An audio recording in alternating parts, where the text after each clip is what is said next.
ইশালের সাথে কথা বলবো। ইশাল, তোমার বড়ি বাগান। এখন বড়ি বাগানে আছি, সাথে আমার বান্ধবী আছে। আমরা বড়ি বাগানে শুধু বড়ি কিনতে এসেছি। বড়ি কিনা শেষ হলে বাসায় যাব। আমার মা শাশুড়ি বাসায় চলে গিয়েছে।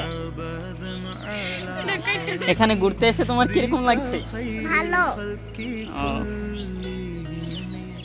আমার বান্ধবী এখন আমরা ফারির সাথে কথা বলবো। ফারি, বলো এখানে এসে তোমার কিরকম লাগছে? বান্ধবী আরে শোনো ওকা। লজ্জা পাচ্ছে। বলো বলো।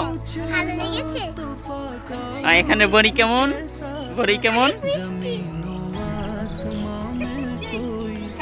দেখুন এখানের বড়িগুলা কিন্তু অনেক চমৎকার। এখানের এই যে বড়িগুলা, আমি ভিতরে যাইতে পারি নাই কাটার জন্য। এই যে দেখতে পাচ্ছেন অনেক সুন্দর সুন্দর বড়ি। এই